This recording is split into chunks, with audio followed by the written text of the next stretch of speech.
to be a part of me. Please take it away. I wanna be the man of God Please take it that away. you called me to be. Please take it away. So clean me up, Jesus, Take it away. and make me whole, Please take it so I away. can go and tell the world Please take it away. everything that I've been shown. Please take it away. I wanna love like you. Please take it away. I wanna walk like you, Please take it so away. I can do everything Please take it that away. you called me to do. Please take it away. Please take it away.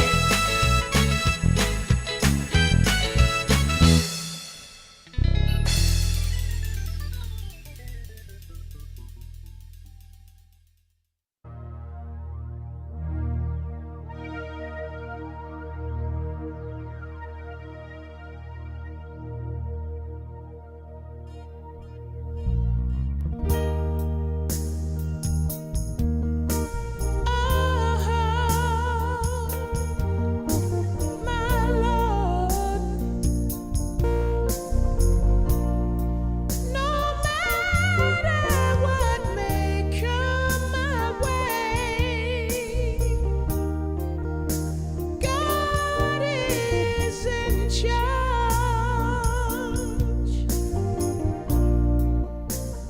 God is still in charge of my life.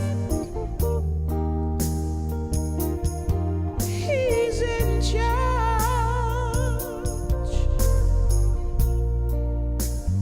God is still in charge of my life.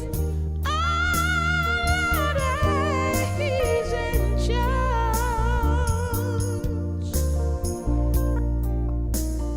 God is still in charge of my life. Yes, He is. God is still in charge. All of my life,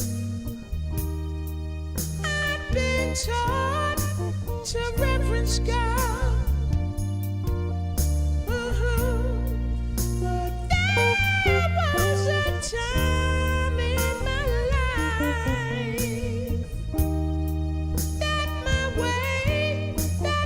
way I lost. But I know it was the praise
Please join Sister Circle Praise every Thursday at 8:30 p.m. Eastern Standard Time, where our discussions are hot and full of empowering information. Let your soul be refreshed with Lady J. You are tuned in to Sister Circle Praise with Lady J.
welcome. This is Sister Circle Praise. I'm Charlene. This is Janine. Hello, everyone. And we thank you so much for joining us tonight. And listen, we are going to have a great night tonight. We got somebody on here who is running for office in Baltimore City. And we're going to talk to him. He's kind enough to join us tonight. His name is Joseph Kane. Before we get started with him, I just want to say to everybody that a few days ago I got a call that someone I know was you committed suicide. So I'm going to say to everybody, if you're going through something, please get help.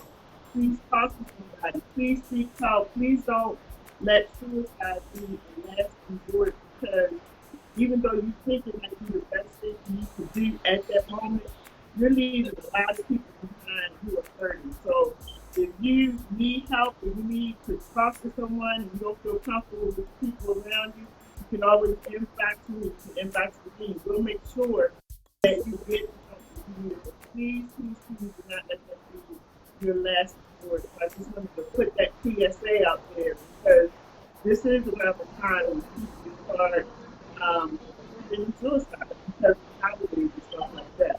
So anyway, we have Mr. Joseph Payne on the line, and so we're going to take a break for just a minute, and we'll be right back. We'll be right back. So we'll do the show after that. So this is Sister Circle Praise, everybody. Tell your friends and everybody we're on, and we'll be right back.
Take the time right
Please join Sister Circle Praise every Thursday at 8:30 p.m. Eastern Standard Time, where our discussions are hot and full of empowering information. Let your soul be refreshed with Lady J.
And we are here with actually a candidate from District 14 that is running, and his name is Joseph Kane. Mr. Joseph Kane.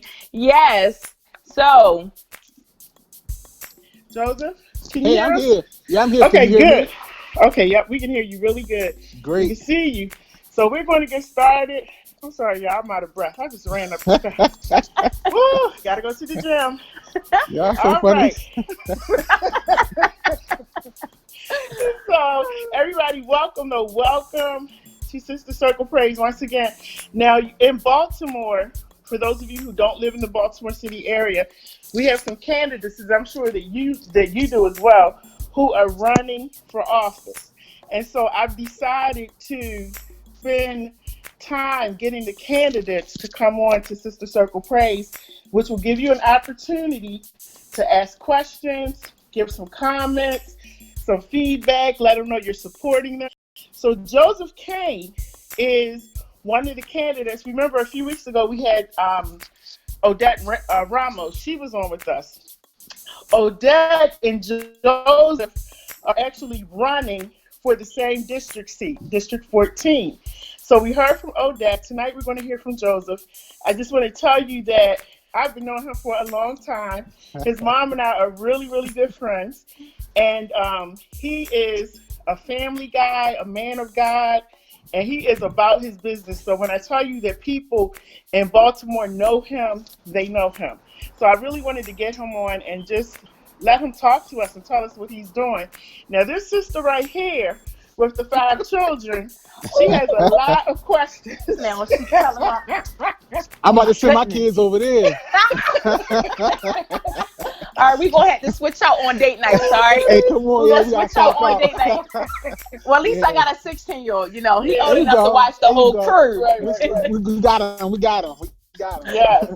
So she's going to have a lot of questions for you because of the Yes. school system and everything. But Joey, Yep. just tell us about your platform and what you're running, what your platform is. Listen, you know me when you call me Joey. You know what I'm saying? Listen, I work very hard with trying to get people to call me Joe. Okay? I know. I'm so sorry. So no, I'm just messing. I'm messing. No, listen. The long story short, I grew up in Waverly, and Right. people always ask me, why are you running for office? Do you know I have 4 children in Baltimore City schools? Right. And have you seen the state of our city? Have you seen what's going on in Baltimore? Right, and, right. And so we have to get a sense of urgency around, like, how do we solve issues? How do we solve problems? And really start to put people first, Right, right. I grew up in Waverly, went to Northern High School. My wife went to Western. And after high school, I joined the Army. I spent 4 years in the Army. One of those years I served over in Baghdad, Mm-hmm. Iraq. during the time when they were having their first democratic elections. They were Oh, dipping okay. their thumbs in the ink and everything. Right. We were there providing security to make sure that happened, right? And so I came back to Baltimore, went to Morgan State, homecoming weekend.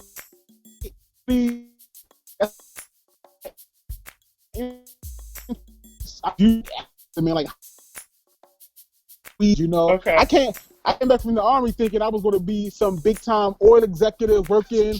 I'm gonna go to Morgan State. I'm gonna learn me some Arabic. I'm gonna go back to the Middle East and make $1 million doing oil trades. But then I remember being at a convocation one day, and there was this guy named Chris Goodman. At the time, Chris Goodman was he was involved in the Baltimore Algebra Project. Okay. And if you know the Baltimore Algebra Project, they are really besides the work they do in schools, they're very big into activism and how do we really teach kids to be involved in what's happening around them. And so, I just came from the Army, so I'm used to listening and taking orders.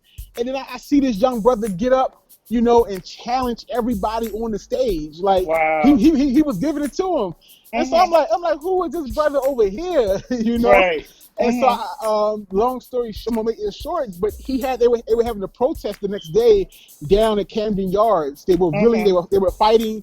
So because at the time the state was trying to build a new youth prison, and they were trying to fight. They wanted to divert funds from the youth prison and put more money into education, right? And so they had this big protest and demonstration. But for me, that was my introduction after the Army back into how do we start mobilizing people? How do we wake people up to get people engaged in what's happening around them? Right. So for the last 10 years, I've been on that mission out here doing a lot of work that I guess we'll get into. But and bring me to the point of now, like I want to use those skills down City Hall. We have to get back to the basics in Baltimore. Right. Getting people involved and knowing how we can use our power to make change. So I just want to cut to the chase. So okay. she like forget all that. So our current the current people that are in office. So we have our mayor, we have our city council, because some of you may not know that our former mayor stepped down. So we have the person who was in the city council president seat is now our mayor. So we've had a shift in different things going on in government. But do you feel as though this is those are people that you could work with, or do you think that there needs to be a change? Because this morning I was listening to a talk show, the one that comes on in the morning time, 1010. I was listening. We all listen to it. Yes, and so this morning, the people were really going off because they were very upset about something that happened last night. I'm sorry. What am I talking? Okay, there I go. So, two of us can't talk. It's only one of me. But anyway, they were going off this morning on the radio because they were complaining about the council president and the current mayor didn't show up for a big meeting that took place. And they were calling for them to sit down. But just a few days ago, when the Pimlico racetrack thing came through, everybody was praising our mayor and everybody that was on board with that. So what are your feelings? Do you feel like these are people that you can work with? Do you feel like it needs to be a change? And I'll tell you this. I think people across Baltimore are really frustrated. I mean, I don't care who you talk to, they're frustrated. Even the politicians are frustrated at the rate of change. I think that for me, I really cannot work with people like this. I think forget the politicians, forget people running for office. We have to really start organizing people back into the political process, helping people understand how government works, how we can use different pressure points to make change. I don't care who you put in office. If you don't have people behind them, people holding them accountable, you're going to continue to see the cycles that are cycles of events that make us frustrated. And so my campaign is about how do we empower people so they are the ones making decisions, they're the ones controlling the outcomes, right? And so I think if we that approach allows it don't matter who is in office. The people understand how they can manage and make change. And so for me, it's not about the personality, the person in the seat. It's about how do we empower people to understand their role in politics, their role in government, and how they can be the ones making change and hold people accountable. Yeah. And I don't say it to be like, oh, that's a made up answer.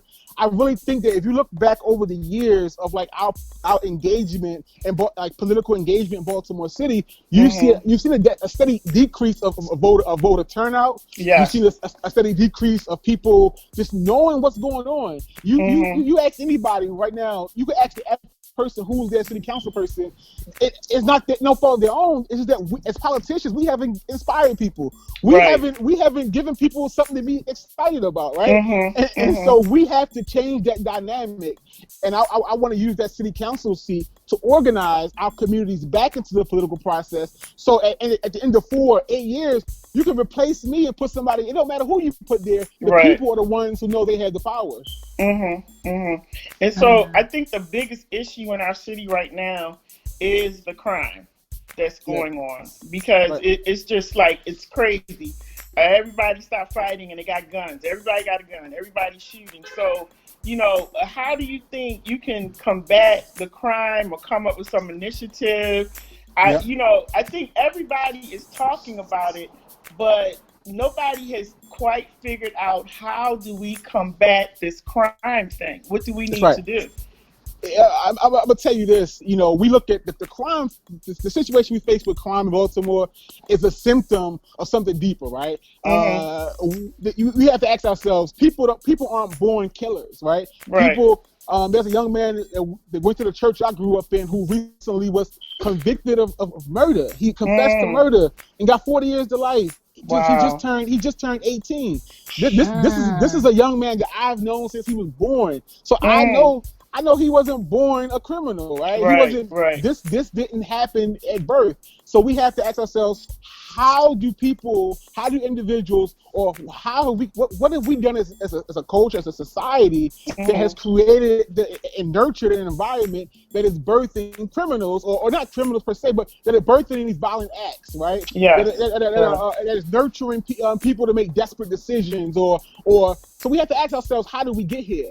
And so for me, I'm really proud of the work we're doing in my community, where last year again we had a 20-year-old guy named Rashard Queen. He was killed on my block. He was middle of the night, got shot and killed. And in response to his murder, you know, a lot of neighbors felt powerless. They were asking the same questions you're asking now, like, what can we do? You know, and so as a community, our response to that was, let's figure something out. Let's figure out what tools could we create to give neighbors the tools to kind of do something to prevent crime or to fight back against crime. And so this is what we did. We have a partnership with Open Society Institute Baltimore, where we're taking a deep dive into the systemic issues, right? The underlying causes that drive crime in the first place. You know, so we have to talk about the lead paint poisoning in Baltimore City, the drug epidemic that's now the opioid epidemic, right? We have to talk about our systemic and intentional underfunding of schools in Baltimore City, right? We have to talk about all these different things, redlining that goes back into the day. We have to talk about all these things that create an environment where people are poor, people are hurting for funds, people can't even make it. It's not, so we can talk about, like, how do we stop the person for shooting on the corner today, but that person is not, we have to talk about what drove that person to make that decision. How did we get here? And so for me, the approach has to be one that goes to the root cause, because we tried everything. And Miss Charlene, Lady J, right? We tried everything. Yes, we have. We put $600 million into policing, and if you can't figure it out with $600 million, $500 million a year, we have to ask ourselves, we have to do something different. So we have to go back to the root causes and start peeling back that onion. I'll say this piece real fast. Think of it as like a car. You have a car, your car, you're driving it, a check engine lights come on, right? You have to figure out what's wrong with your car. If you continue to drive with that check engine light come on, your car's going to break down. And I'm going to tell you something. Our check engine light came on 50 years ago in Baltimore City. and we kept driving this car. That's right. And now we're looking confused as to like, well, how did we get here? We have to go back to when that check engine light came on and start addressing it comes down to the systemic racism that fuels this economic oppression in Baltimore City. Right. And we solve those issues, we'll see a dramatic change in the violence in our city. Wow. Did you have any questions? Wow. I know you have questions. You got my vote. I got you. I got you, bro. And let me say something. So I don't just say those things because, like, oh, I've read a book and this is what I think. Like, I've lived this. I grew up and I've seen, like, my son will be the same age as Mackenzie Elliott had she not been killed. You know? Right. I've seen this. And so I have a sense of urgency. We have to figure this out because, like you, Sister Deneen, I have 4 kids in Baltimore City. I'll be damned, right? if they gonna become fall victim to these streets, right? So we gotta figure it out. And we are the village, and like That's you right. said, we have to come together and start taking over our communities. I mean, I just witnessed a young man, a great man of God. I don't even know him, but just to see his movement, the pastors, the Muslim brothers, I mean, all the religions coming together, it don't matter. When I see these men start coming into the neighborhood, so, I mean, we're going to go on commercial. Yes. And we will be back. We'll be back in just a minute. This is Sister Circle Praise. Don't forget to call your friends and family. Let them know that Joseph Kane. Joseph Kane is on with us tonight. Yes. And you need to hear what he has to say. So we'll be right back.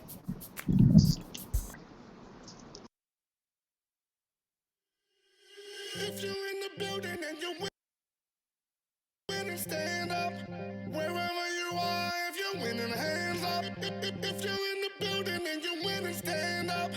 Wherever you are, if you're winning, hands up. Hey man, sometimes it takes the bad days to appreciate the good ones. But no matter what, you just keep winning. Just keep winning. Just keep winning. To every winner, every champion, every overcomer, this song is for you. That feel real good. This song. Everywhere I go, I take my Jesus.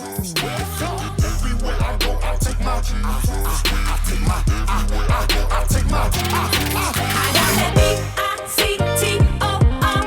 I got no reason to fear. I got Jesus on my side. I got that. They can't stop me. They can't stop me. No, they can't stop me. They can't stop me. I got that B-I-C-T-O-O. I got no reason to fear. I got Jesus on my side. I got that. They can't stop me. They can't stop me. No, they can't stop me. They can't stop me. Everybody's asking why you always laughing when there is no reason to smile. To smile. And everybody's saying, why do you keep praying? Things ain't changed for you in quite a while. When I think of all the stuff I had to go through just so I could be here today, My Lord. it always reminds me, go ahead and be thankful, cause I know my blessings on My the blessings way. on the way, son. They said I wasn't gonna make it, Yeah. they said it couldn't be The Bible done. never said But every time they see that me, the weapons they wouldn't said form, you know? they said I wasn't They gonna might make it, form, they said it couldn't be but they done. won't prosper. But every time they see me, Yeah. they said it couldn't be Just keep done. winning. They said I wasn't gonna Just make keep it, they winning. said I wasn't gonna Just make keep it, they winning. said I wasn't Winning. gonna make it, Winning. they said I wasn't Winning. Winning. Ow. Let the whole church say amen. Living life day by day, man. Say, man. Jesus' name we pray, man. They know where we come from, yeah. Who finna run from, yeah.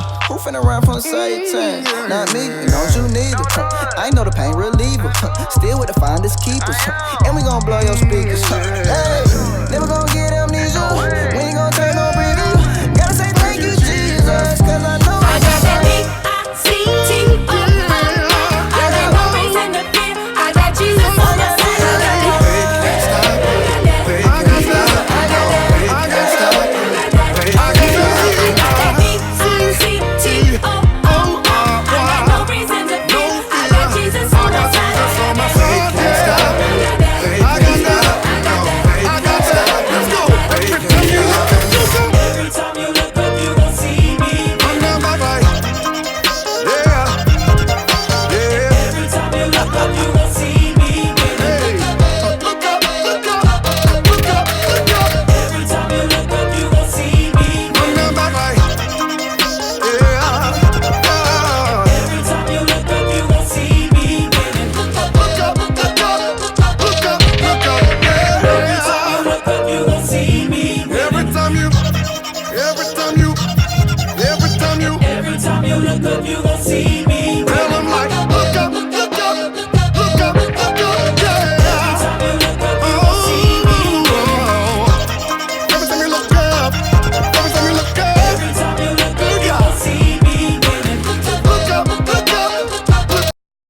but you did. Hi everyone, my name is Anaya and you are listening to Sister Circle Praise with my auntie Lady J on Glory FM. Yay!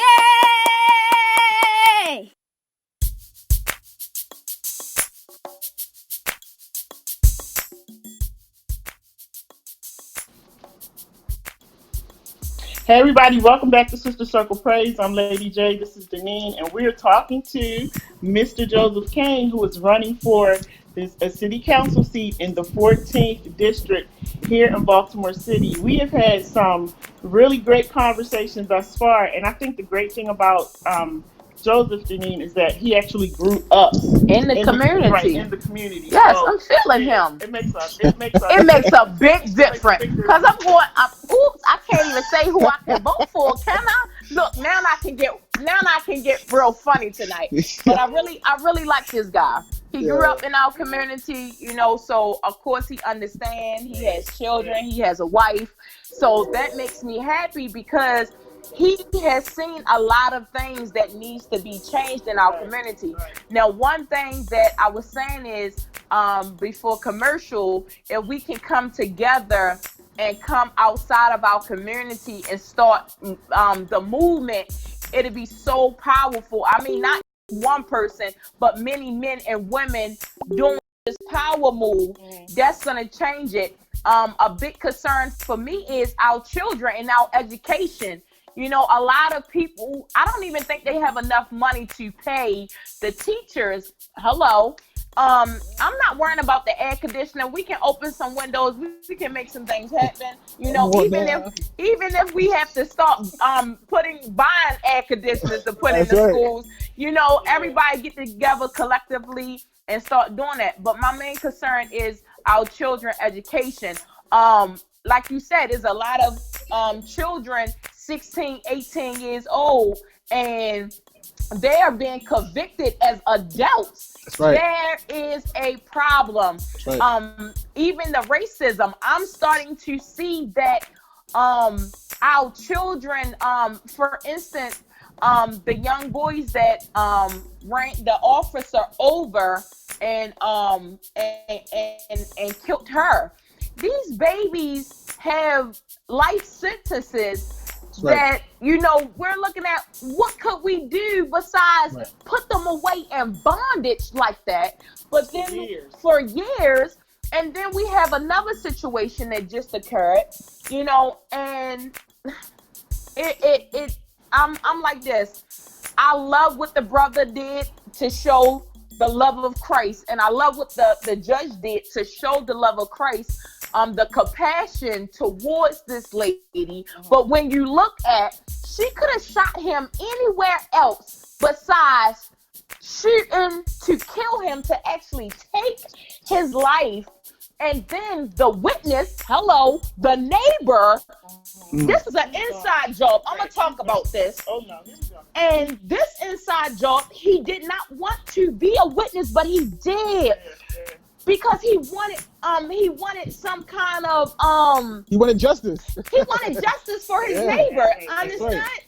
And then here you go, a couple of days after he's dead, and then you try to say, oh, marijuana, but marijuana in that state was illegal. But then now you try to make it out like this man is a bad guy. But anyway, like I was saying was, it's time to come together as a village and start preparing not only ourselves, but our children, letting our children know what's going on in the community, what's going on in the city. And we need to start working together because, believe it or not, our children can tell you some good things and you be like, oh, dang, you know what I'm saying? For instance, my son, he goes to, all of my kids go to public school, and my oldest son, he goes to Patterson High School, and you know, he's an A and B student. I'm so very proud of him right now. My whole thing is, I try to tell him it's not where you're from, it's where you're going, baby. You can grow up in the roughest area and you can still be somebody. Do not let that determine where you're going to go in life. So I'm very thankful on tonight to have you and to hear you, actually say that we need to come together to make these solutions for the crime that's going on for our children and stuff like that. What about our elderly people? They are more afraid. Our elderly people are so afraid to come out of their doors, to sit on their steps, just to get some air without we got the dirt bikes, we got they killing in broad daylight. So it really doesn't matter anymore, because they are harming, they're actually raping older women, and it's just a lot. So at the end of the day, if we don't come together as one, we are going to fail. We have to be in it together, and not only for the money, because there's a lot of people that's politicians. I'm going to say this. They're in it for the money and not the change. The change comes with the money. If you do your job, because I feel as though I'm preaching right about now. Come on now. If you do your job, the money will come with that. That's not what we're here for. We want to see a positive impact change in Baltimore City, so it can trigger down to other cities. So that means whoever is the head needs to do their position, so the other leaders can follow behind. If you don't want your chair, step down. Don't get in it for the coins. I'm putting it like that. Don't get in it for the money. Get in it for the sake of Baltimore City, our children, the people. Come on now. I mean, this is about to be power. What district you live in? What district you live in? I hope you don't live in 14, because I already got a race going now. Come on now. Power. So no, I'm not running. Trust me, I'm not getting into it. I'm not going to get into it. And let me say this real fast, though. I think so. Your passion. Like, first, I want to thank you for your passion. I mean, everybody across the Baltimore, like, I see it all every day. People have the same passion, and I make it out of a joke, like, hey, you should run for office. But the thing is, we need people like you with that passion to run for office. We need people who care about making change, with people with integrity, people who have lived experiences, people who have gone through Baltimore and experience what Baltimore has to offer, good and bad. Those type of experiences is what we need at the table when we're making decisions. Absolutely. Those are the people that we know are not in it for the money, who we know who have integrity. At the end of the day, is going to make decisions based on what people are saying, and not based off of what their political agendas are. And so I salute your passion. I'm like, oh Lord.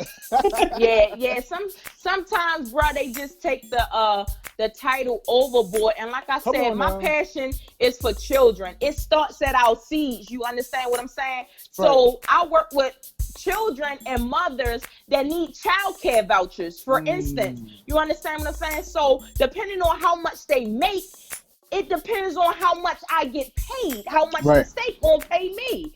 And I'm telling them, like, look, at the end of the day, these ladies still have to pay rent and some more stuff. And then they don't have enough. You understand? The co-pays, understandable, is very cheap.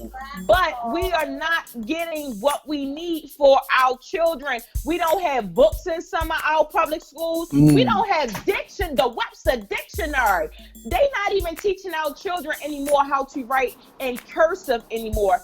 It's a lot of things being put in play as far as suing the school board, how they sued the school board. The school board, it wasn't going to give up them records. You understand what I'm saying? All of that money being wasted, and you ain't putting it into our children. Let me tell you this. So, because you're on fire right now. You're on fire. I want you to fan you real fast. I know. I got to calm her down, though. Listen. So, let me tell you this. So, I was the PTO president at my kid's school, right, at Waverly Elementary Middle School. And the reason I got involved was because if I'm going to have children here, I'm going to figure out how we're going to make sure that their educational experience is going to be the best they can get. Because you only get one shot at K-12 education, right? And so from there, I currently serve on the Parent and Community Advisory Board for Baltimore City Public Schools. I'm going to say it again. the Parent and Community Advisory Board. And what we do there is a 14-member board where we advise the CEO and school board on different policy issues. Now, I bring it up to say that there are pressure points, right, there where we can bring parents together, community members together, and we can really work with the district to make change, right? We can figure out, okay, if for example, in my kids' school, we had a big problem with the windows getting broken, right? The windows out front would just get broke every other week or so, or every month or so. And so for me, it was like, well, people aren't taking care. People don't have a sense of pride that this is their school. And so we organized parents. We went door to door talking to parents and finding out who was who in the community, right? And from there, like that whole situation ended. Now we did have one recently, but over a 2-year period, we didn't have a window broken. And I'm gonna say the reason why I attribute it to is we have to really organize our communities to understand like what this is. Nobody's coming to save us, right? There is no cavalry coming to Baltimore to save people from our schools. The people that's going to fix our schools are already here, and that's us. We have to be the ones going to PTO meetings, going to school family council meetings, going to PCAD meetings, talking to principals, talking to our community school coordinators. Do you all know that Baltimore now has, I think it's 119 different community schools? Right, and I know I'm gonna tell you what a community school is a place where when you're talking about wraparound services, like how do we support families? How do we make sure that families have what they need? Like if I grew up in a home with as a single mother with 4 kids, and I'm gonna tell you something. If it wasn't for men in the community, women in the community who supplementing and helping us out, right? When we go to the PAL Center. Hey, come on inside here. We feed you real fast. You can play basketball all day, but make sure you do your homework, right? We have to get back to like how do we build community, and we have to be intentional about building community. And that's something I've done, doing, and will continue to do no matter where the chips fall in April. But we have to organize our communities. I will keep saying it because we have to make sure that urgency is there. We have to organize. Take your energy, the energy you women have. Take that energy and turn it into action. The men that are going out every Monday, 200, 300 men, take that energy and turn it into action. Like we have 5 fingers, separate fingers. We got to make sure we put that fist together and make sure we make change, you know? And so plug in, get in where you fit in. Okay, and I have some comments here. Let's see. I mean, they're pretty nice. This comment is from Earl Hawthorne, and it says, first off, let's get away from certain words and terminology usage like empowerment. We don't share power by telling someone you were giving them authority. Go ahead. Did you want to say something? No. I mean,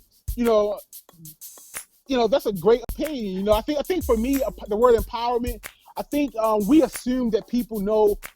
We assume that everybody knows knows how to plug in. We assume that everybody knows how to get involved. And so, as organizers, we have to be the ones to make sure that number one, we're doing our job to create spaces within our space, but also assisting people to help them create spaces in their space. So when I say empowerment, it's not necessarily me projecting what I'm doing onto you.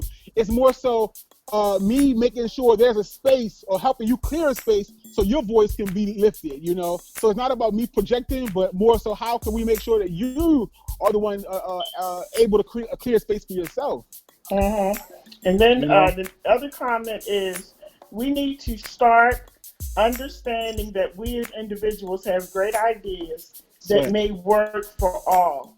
This is a question, what religion? I don't know what that means, what religion. This is not an organizational problem.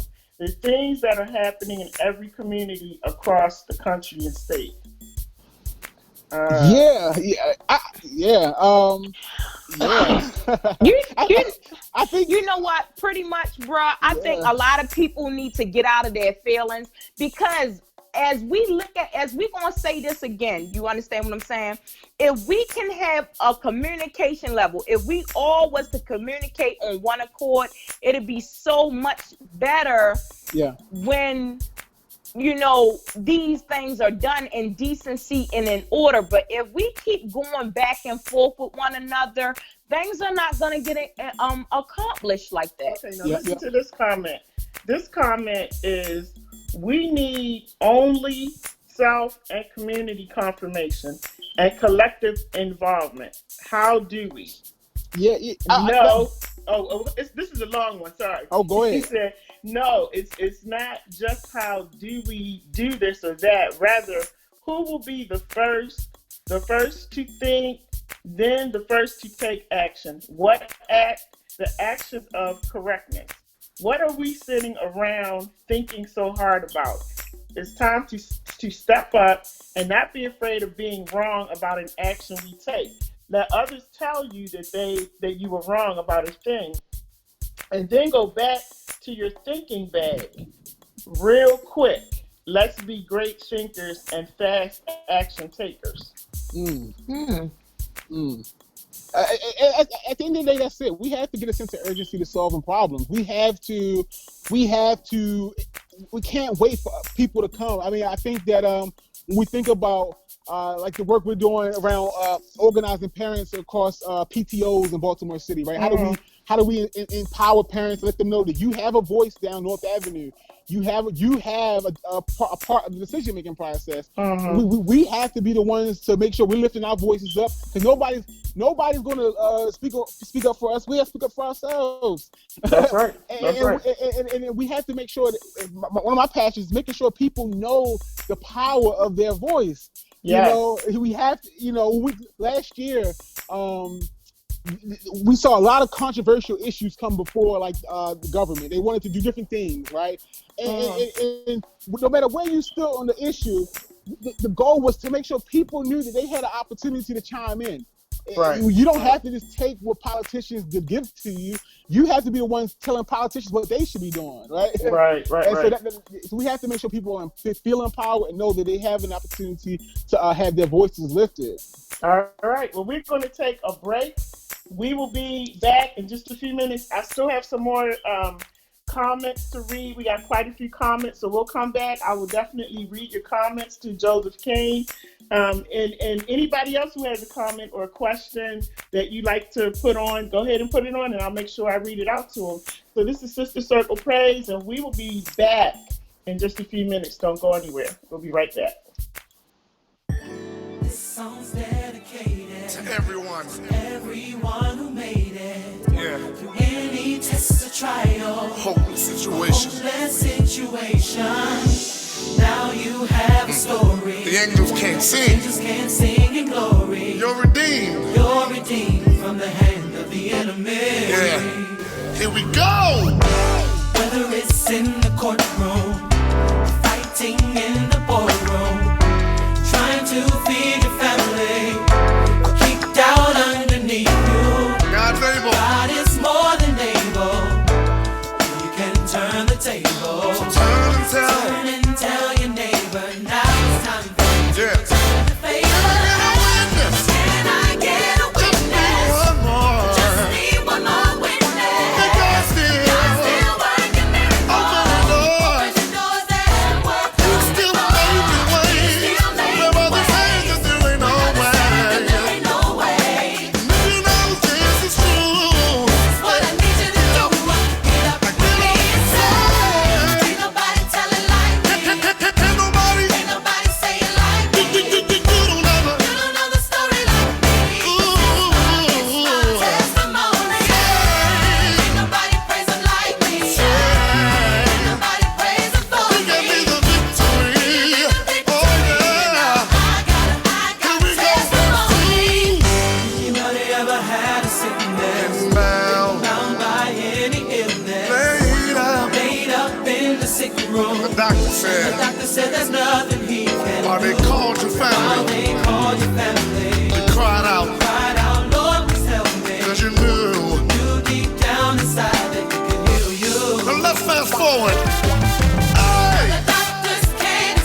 We're the Force MDs. We are the Force MDs. Come join us at the Fall 2019 Praise Fest with the Stellar Award winning gospel artist Jessica Reedy at East Stroudsburg University.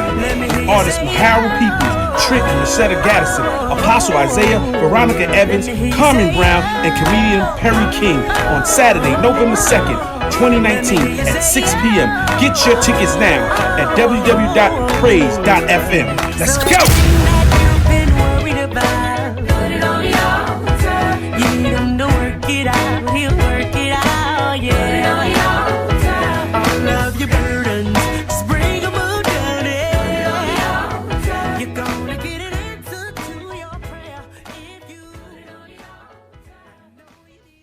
Hey everybody, welcome back to Sister Circle Praise. Okay, Joseph Kane is lighting our show up, okay? I just want everybody to know that. Oh, Lord, I hope that's a good thing. District 14 in the house. Hey, Brother Joe. Y'all Then crazy. there's an old person cheerleader over here. So we've been having a really good time. But we're back. I just want to let you know the song that you just heard was Testimony by Anthony Brown. I love that song. And we have an event coming up. You know, praise. Let me just say this before we go any further. I meant to say this at the beginning, but we are no longer glory.fm. We're now praise.fm. And I want to tell you that the station is moving, advancing, doing great things all over the place. Yeah. We already have something booked for, I think it's February, where we're going to Jacksonville, Florida. Like, the station is really moving doing on a up. lot. Okay? Yeah. So I thank God for that. Really, really doing a lot. So new studio and everything. So, and again, remember we're on, we have our Uni Entertainment TV. So we're on Apple, Roku, and Amazon. Y'all balling so over really, there. I know, right? So I'm really excited about the station. And you know what's so funny is sometimes when I'm asking people to be on the show, they looking at me like, oh, she's probably on some little rinky-dink station in her living room. No. This is a real station. We're going places. Okay? We're going a lot of things. And let me tell you that this is funny. That Alicia Lorraine had told me several times about the Force MDs, and she kept saying, you know, the owners are the Force MDs, and I'm like, okay.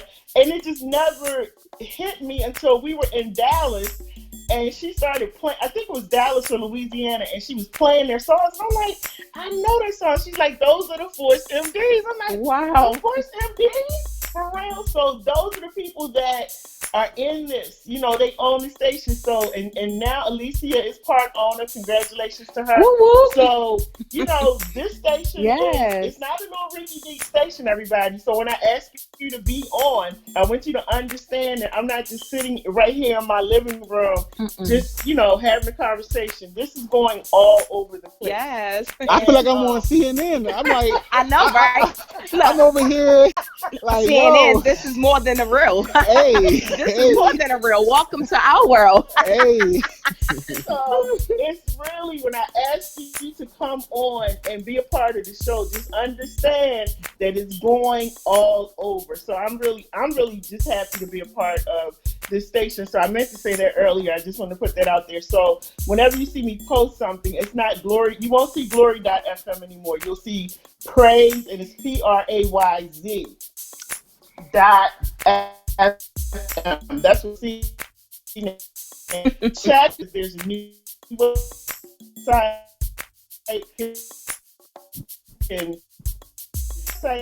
And check it out. I'm telling you, we moving. So the next time I come and ask you, you know, ask somebody, would you like to be on the show? Yes, come on in. Don't think we're playing. This is real over here, okay?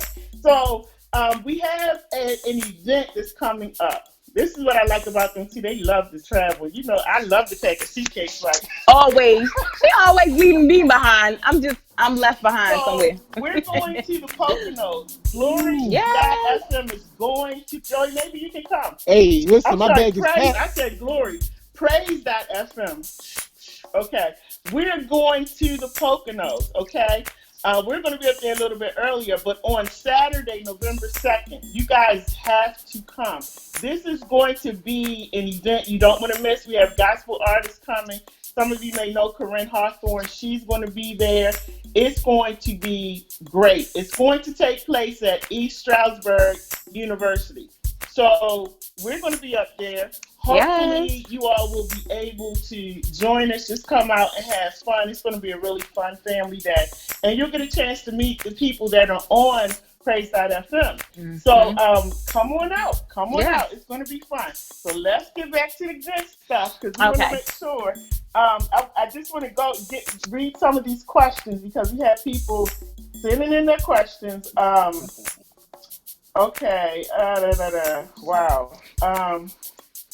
Let's see. Do you know, it says, I don't know who he's talking about. He says, do you know that person's background? I'm talking about knowing one's background is a start for wanting a person to become I see what he's saying. If you want somebody to become a public figure, do we know about their background? You know, is there something? Does it matter? Does it matter? Because Joe, go ahead, Joe. Please do this. You running? You go ahead. You running, brother? You got this. You tell me now. You tell me. You got this. Because you gonna get me in trouble. It does not matter. Person's background. You can have a clear background, and I think we've seen that from a couple of mayors that we. I'm not going. Okay, Joe, you can take over. I'm gonna tell you. I think we talk about backgrounds. We have to. First of all, I don't know where to start with this one. Okay. So I think that the only thing that disqualifies you from not running. Everybody in the world should be able to run for office. You can run. You can run. If you're passionate about your community, you need to step up and run. Forget what you may have done in the past. You know what? Your experiences in the past has probably what prepared you for what you're about to do right now. You know what I mean? And so when we think about like Baltimore is going through, we need the people that have been affected. If we think about like the crime in Baltimore, with the high murder rate. There's a reason we want and have safe streets. These are people who have experienced, who have lived on the other side of the law, right? Have broken the law. Now they're coming back to use their experiences to make change. Why don't we want them in City Hall or in the White House? If you look at the White House right now, there's a man occupying the White House who's a billionaire, right? He's a billionaire. And he did not deserve to be there. And so forget what you may think that may disqualify you. The only thing that disqualifies you is your opinion of yourself. God didn't do it. That's right. I tell you, God didn't do it. And that's whether you win or not. I've seen a lot of people run, and they knew from day one that they weren't going to win. But you have a right to run. Right. You have a right to run for office. Let me tell you something. We're gonna win, Miss Charlene over here, okay? I got you. I know that's right. I got you. I know you're not playing. I know you're serious about your business. I'm bringing a church. Oh, come on now, bring the church in the choir. And then we have someone says, I like the door-to-door action. It works a little better to get many people out of their homes and at a particular location to address their concerns. Somebody else says, I love you too, guest. You speak well. I'm loving what I hear. I'm going to tell you something. We started our campaign in November of 2018. That was November 2018, right? We started our campaign that early because we wanted to make sure that we had enough time to go around to everybody's door in the district and talk about the issues. We wanted the opportunity to hear from people. That's unheard of to start a campaign 2 years in advance. And I think that when we think about, because I was volunteering for a campaign, Senator Mary Washington. She had an uphill, but people told her, "You're not going to win this race." And we worked. We went out there. We worked. We knocked doors. We talked to people, and she ended up becoming our senator. And I think that what we saw there is why I started my campaign so early. We had to make sure that we talked to people as often as early as possible. And so we've been out here since then. And I know my wife wants a vacation after all this is over. Yeah. But we have to. You're right. We have to engage people at their door. Right. I think the thing that bothers me in this city, because I've lived in a lot of places because of my dad being a minister, so we grew up everywhere. But the one thing that I noticed in Baltimore, it's like we don't have a sense of urgency. Come on now. Children are dying every single day. I mean, on a regular. We're losing our children.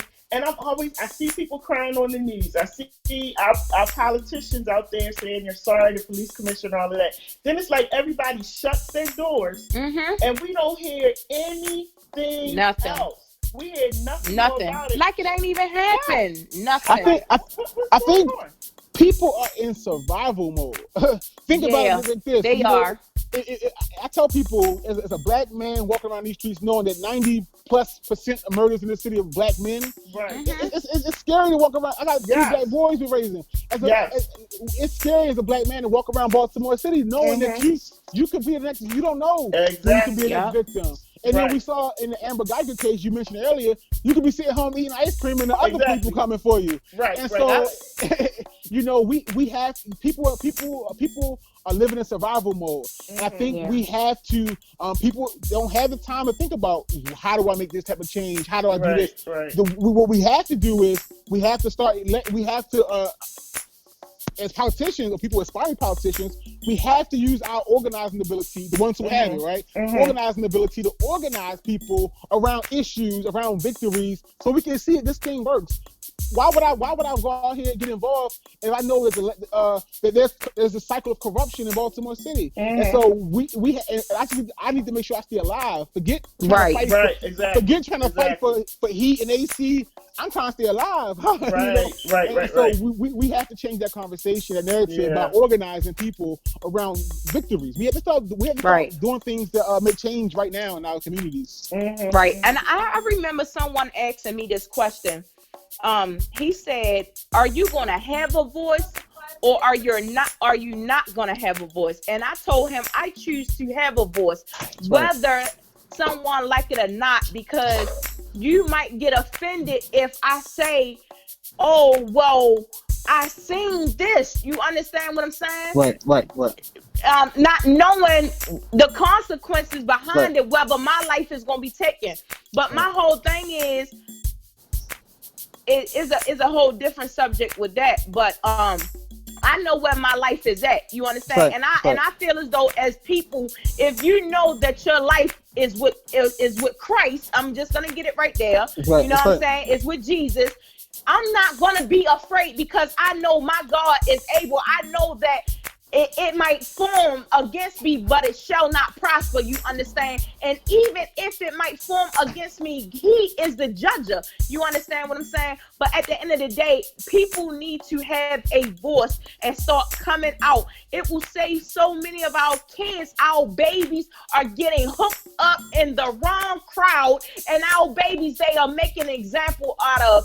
And these are the men. Once the head is gone, they don't even care about the women. The women of God, they can't even produce the seed. So come on now. But the other thing too, that I look at, Deneen, and which is sad in our city, we have the stop snitching thing. And people are really afraid to speak. So if you see something happen, we know for a fact that some of these crimes that happen, people know who did it. But they won't say anything, because if they say something, they could lose their life. Somebody in their family could lose their life. It's just fear all around. And I'll just add this piece a little bit, but you have that component, but you also have to look back at the other component, right? If I go to the police, how do I know the police aren't part of the problem too? Right. Come on now. We just saw a whole corruption, one of the biggest corruption scandals in American history, right here in Baltimore. And so people, we don't know who to turn to, right? Right. And so we're in survival mode, and we have to. And I like the police commissioner we have. I think that we have to let him do what he's doing. But as a community, we need to make sure that we're giving community the tools they need to do to empower and make change. But we also have to look at it from a public health perspective. This violence that we're facing is not a product of of just a crime alone. This is the public health crisis that we're facing in Baltimore City, and we have to treat it that way. And until we treat it as a public health crisis, we're going to keep seeing the same results. Right. Now we have churches. If you drive through the city, we have churches almost on every corner. Yep. We got churches and we got bars on almost every corner. And if the churches, I keep saying this over and over, Come on now. Church would step out into that community and start saying, okay, I'm going to take over this community. I'm going to link up with the church at the next corner, and we're going to start working in the community. I think if more churches, if we would just stop going to church and having services, then we come into the community and leave and go back to the county, go back to DC, go to all these different places. But if we would start linking up together, it doesn't matter what denomination you are, you start linking up and you start getting into these streets, letting people see that we are going to take over, are part of the community. That's right. We had this conversation before about like church and church involvement. I think I'm encouraged by people like Pastor Marvin McKinstry, Pastor David Franklin, Pastor what's my man Ramon over in Christ. The churches have a role to play. They have a role to play in this equation. And they have to step up. Like everybody else has to step up, and I think that I'm encouraged by the Monday night movement where you see these 200 plus people going out. That's a faith-based initiative, and so people are waking up, and I think we're at a crossroads when we think about how Baltimore, over the last cycle of elections. In 2016, we saw a turnover in the elections when new energy, new blood was elected. In 2018, we saw a whole bunch of new senators get elected in Baltimore City. And so I think that we have the momentum. We saw the Baltimore Teachers Union. They took over the Teachers Union, right? So we have this momentum is being built. The next piece is organizing people. People need to know their power. And so once that power is realized, we're going to see a change of Baltimore like none other. And I really believe that our best days are ahead of us. And that's why I'm in this race. Okay. All right. Well, we'll be right back. Everybody hold on to your seat. And we'll be right back, continuing our conversation with Mr. Joseph Kane. And we, again, I did not forget your questions. I will read your questions when I come back in the next segment. This is Sister Circle Praise, and we will be right back.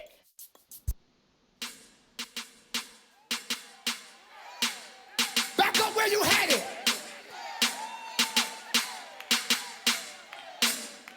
Hey, if he did it before, he could do it again. If he did it before, he could do it again. 1, 2, 1, 2, 1, 2, 3. I won't give in. No, I'm not.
Hey everybody, you are listening to Sister Circle Praise with Lady J right here on Glory FM. Don't go anywhere. We'll be right back.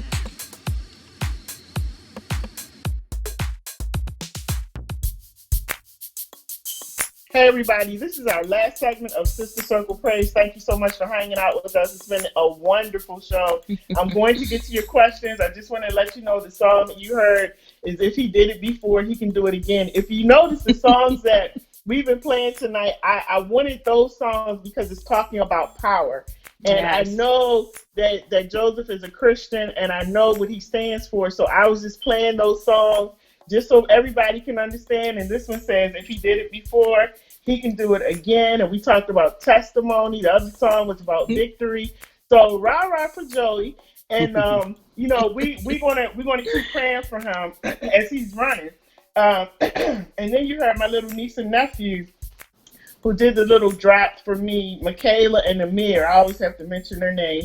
I also want to tell you to make sure you tune in to my other show, which comes on every Friday on the Now Network, and that show is called Blessed and Highly Favored. Yes. And so I have some, and it's also going to be on Uni Entertainment, everybody, so you'll be able to see it there as well. So we have some of the things that I just finished doing 3 shows today. That's why I'm so tired with these glasses on. But just finished doing 3 shows. I did a show on abuse, a show on domestic violence. Mm-hmm. I also did a show on talking about holiday blues, because this is the time when people start getting depressed because of things that they've gone through, and a lot of reminders start to come up. I also did a show on, that's the one I want everybody to listen to, invite your friends, because I said don't stand on a platform that was not built for you. So that's one of the things that, some of the things that are going to be going on the show. It comes on 11:30 to 12 noon. All you have to do, go online, put in the nownetwork.org, and it will come up, and you'll be able to actually play it live. Unfortunately, they're going through a whole system change, so they're not archiving shows right now, but you will be able to see it on Uni Entertainment. Okay, so we got all of that out of the way. I want to go back and do these questions real quick, because this is our last segment. I don't want anybody to think that we forgot them. Terrence is saying hi, that he's watching. Let's see who else is on here. He said, I just tuned in. We have another person says, Donald Trump got into the presidency without many people. Oh my goodness, this is a long one. Okay, hold on. This is a long one. Okay, let me go back, scroll up again. It says, this is from Earl Hawthorne. Donald Trump got into the presidency without many people being aware of who he was and what he represented in life. Mm-hmm. And those that knew were individuals who were on his side. So yes, sister, a person's background does matter when it comes down to my vote or your vote for a particular person getting voted for. Do any of you feel bad that you know very little about Donald Trump? Or did you know election and off and the police is this so continuous? The police could very well be in it too. So not all cops are out to cause the community any harm. But how do we know who's who? Come on, phone. It's because of their background. Let's start putting names out there for the community. Let's look up police badges and names when they are working in your local communities. You got internet, cell phones, then use them. Some things are a matter of public information. Go for it. You want to do this? Listen, I know we're about to wrapping up soon, but the thing is, when we talk about the person occupying the White House, right? I didn't vote for him. We knew who he was. We knew who he was. I think that we have to be honest that Ta-Nehisi Coates, I'm literally standing right across the street from the Lyric, I think it is, He said tonight that it's no coincidence that after our first black president, we got the most extreme white racist president. Wow. And so we have to we have to go deep dive. Like, this is a racist country. This is a country built on racism, built on the of black people or enslaved Africans, right? And so we have to be mindful that there's still some resentment out there toward Barack Obama being president of the United States. That's right. Those 50 or 60,000 votes that he won in Wisconsin and in Pennsylvania really made the difference. But it wasn't me or you, Did you want to say something? I know you're burning. She hot over there. Donald Trump is written, like, obviously we knew about Donald Trump. Donald Trump is written in the Bible. He's written in the Bible. If anybody read and do their research, he's in it. The 45th. Who was the king? That's in the Bible. So everybody want Donald Trump out of the chair. And I'm just going to say it like the Lord said. He's not coming out of the chair. You understand? As much as we want this man out, he is not coming out of this chair. So we, as the people, we need to start doing things right now and stop wrestling against flesh and blood. We are coming up against some dark places in Baltimore City. We're in it. Yeah. We need to come together and make a powerful impact in our city. Our children depend on it. Their lives matter. Our lives do matter. Everybody's life matter. Right. So, Joey, I think your camera went off. You got it? But yeah, we see you now. And that's a good point. And so we have to get to the point where we have a sense of urgency. That's what I'm really just calling for in Baltimore. Like, I am begging. I am so tired. This morning on the way to my taping, there was a young man laying in the middle of the street in Park Heights, in the middle of the street. I don't know if he was shot. I don't know what was going on, but he was not responding. Come on and now. We're all sitting there because we can't go anywhere. We're all sitting there just looking at this young man. Looking, not to assist, to help, but looking. People look. Yeah. And they don't even help. Stretched out, and the police officer ran over, and he's touching him, and this young man is not moving. So I'm pretty sure he was deceased. But this is on a regular. If you go on, some of you are on Murder Inc. If you go on Murder Inc. and just look at all of the stuff that's on there, go. You can even type in crime in Baltimore. It will give you a list of everybody that's been shot, stabbed, murdered, all on this list. And when you look at stuff, I looked at the month. Like, one day I had looked at it so much. I was looking at that. I was working on the show. I was looking at that. I was looking at Murder Inc. Then I had checked out the news. I was depressed, like seriously depressed, because I'm looking at the names and ages. Nobody that was on this list pretty much was over 30 years old. So we are losing stars. We're losing scholars. We're losing young men who could grow up and be president. Yes. Laying in the grave, like all of this greatness. All of this greatness, like, it hurts my heart. And then when my son comes home from college, I'm panicking. I want him here, but at the same time, I want him to go back to school. And I said, when you graduate, don't come back here. And that's a bad thing to say. Don't come back. But black men are like dead men walking in Baltimore. So I'm really hoping that something happens. I know that we have to get to a place where we stop sitting in the office, writing and giving orders and all this stuff, and get on the streets. Let the people know who you are. Let them know who you. I mean, I know who my council person is over here, but I have never seen her. I've never seen anybody. So, I just really, Joe, I commend you for stepping up. I said this before. I know your mom is watching, and I love her dearly. But to have 4 sons, and I said this on the video that I did, to have 4 sons, be a single mom, and for your sons to grow up and be great, like, she has great. Woo! Yes, queen. I just really applaud you and commend you for just growing up and doing the right thing, because you had an opportunity. You lived. You could have said, you know what, I'm just going to do what everybody else is doing. That's right. So I just commend you for growing up, for being great, for making your mom proud.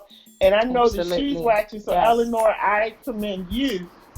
She told me that my mother was her mentor, but I don't remember. I told my mother, she was like, I don't remember either. She said, good, but I'm glad the boys are doing well. Amen. But Joey, thank you so much for coming on with us tonight. Is there anything that you want to leave with us before you go? Of course, I'm going to have you back on again as we get closer to that time. I think if I could say anything other than like where you can find me at on social media, but I think if I could say anything is that the power of the people is greater than the people in power. Yes, okay? Yes. And so we have to get that message across. I hope I got it across tonight. If anybody heard anything I said, it's not about electing Joe Kane or anybody else in office. It's about people, our community, realizing their power and how they can make change and a difference in Baltimore City. That's it. That's at the end of the day. That's it. That's it for me. But you can find me on social media at Joe Kane. You can find me at on Twitter at JKane146. You can even go to my website at joekaneforbaltimore.com. And if you're feeling really lucky, or if you're feeling really inspired, you can make a small donation of $20 or whatever you got. Because I'm gonna tell you something, y'all. We out here tap dancing for people to get some money for this campaign, and I'm out here tap dancing. Lord, I'm 6'2", 300 pounds tap dancing for $20. Okay. But no, go ahead and make a donation to the campaign. And if not me, find somebody that inspires you and donate to them. Amen. That's right. That's right. So thank you both. Thank you all for having me tonight. This has been a great conversation. I feel like I'm gonna turn my camera around for 1 second if I can. I gotta show y'all. I gotta show y'all where I am real fast. I'm literally sitting outside. The restaurant is closed. And my wife is gone. She walked off somewhere. And so I'm just here. Oh my goodness! If this was date night, everybody. This is their date night. Oh my goodness! It's all good. You listen. Tell her the story about Barack and Michelle. That's Michelle right. said that Barack told her, "Baby, I'm going to take you places." Hey, they worked so hard, and she said, "But I never thought he would take me to the White House." Woo, baby! I'm gonna go back and when I find her. Joe, I don't know if she gonna be, if y'all two gonna be there, or me and mine gonna be there. We just going back and that. When I find her, I'm gonna say, "I'm taking you places, okay?" Y'all gonna get me in trouble. All right, everybody. Thank you so much for joining us on Sister Circle Praise. We're gonna go out with Jay Moss. Victory. Is it Victory? Oh, this song, I love this song because it's like Victory, but it sounds like Can You Tell Me How to Get to Sesame Street? I love this song. Okay. So anyway, we're going to go out. Joey, thank you so much for joining us. Love you. Thank you. Yes. And we will talk to you next time. Yes. Everybody join us next week on Thursday, Sister Circle Praise. We come on from 8:30 to 10. And let me tell you something, guys. Next week, you do not want to miss next week. I'm going to have a room full of men in this living room, and we're going to be talking about, the topic is when you're married, but the sex is bad. And we're going to be talking about, let me get off of here. Okay. We're going to be talking about this because I had sent out, I do like these questions on, just send out random questions like, what do you think? What's your opinion? And I started getting a lot of feedback. And some of the people and it's really serious because some of the people were saying, you know what, it turned for me, my question was, can you be celibate and still be in a committed relationship? And so a lot of people really took it to the next level, and we're talking about being in a marital relationship and they're ready to cheat because they're not being Please. I'm gonna be all, even though I don't got nothing to do with it. You know what I'm saying? I'm gonna be all up in this because that's my, So, I said let's talk about it because I don't want anybody cheating. I don't want anybody stepping out on their marriage. So I'm actually going to have someone here, and that's his area of expertise. Wow. And I asked him to come in and especially talk to the men, because a lot of that feedback I was getting was coming from men. So Okay. I want to help save marriages. I don't want anybody breaking up. Absolutely. So, we laughing about it, but it's serious. And I'm going to have I'm going to have men here talking about that particular topic. So join us next week on Sister Circle Praise. It's going to be fun. Yes. Everybody. Thank We are you. out. Goodbye. Peace. See you, Joey. We're out. Yes. Please join Sister Circle Praise every Thursday at 8:30 p.m. Eastern Standard Time, where our discussions are hot and full of empowering information. Let your soul be refreshed with Lady J. How to get to victory. Yo, victory. We about to do it this way. Victory. Come on, y'all. Victory. Let's sing it. I don't care what it looks like. I don't care what it feels like. I don't care if the enemy tries to make you cry all night. I don't care what they told you. Just try to keep your composure. Never mind the size of a mountain standing right before you. But you're ready before having. You got your whole armor. You're sober and you never let your guard down. They never leave or forsake you. Just hold on to your faith. How to get to victory. Anybody wanna know? Victory. Anybody wanna know how? Victory. Anybody trying to be in a victory parade? Let me say it. Your lights off on Monday, the cell phones on Tuesday, rent due on Wednesday, trying to call to make an arrangement.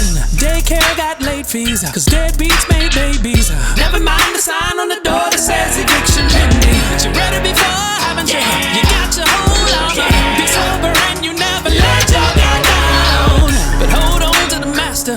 In order to win, you have to tell you how to work yourself up into victory. Yeah. Let's go. Victory. Anybody wanna be in victory? Oh, victory. Do you know how to get to victory? Yeah. Victory. I sure enough wanna be in my victory. Let me tell you how to get to victory. Oh. Smooth. Do you wanna go? Do you wanna be in VICTOR? Gotta put your game face on, don't be fake though. Going from low to high. It's all of the name, just call it the name and you'll be fine. Let me tell you how to get to victory. I'm depending on the God for my victory. I'm ready for victory. I'm trying to tell you how to get to victory. Yo, anybody ready to march? In the victory parade, come on. Now I want you to prophesy to somebody like this. Say, you will win. Don't say it unless you believe it. You will win. I'm excited about your future. Now you will win. Tell yourself that you will win. Take it up higher, say it like you mean it. You will win. It's already done, you will. Shout win. If you believe it, tell yourself that you will win.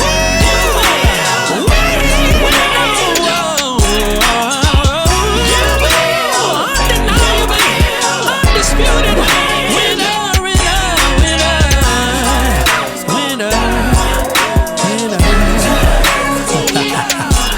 We winning, y'all. We winning. So winning starts first with your mindset. You change that, you can win that.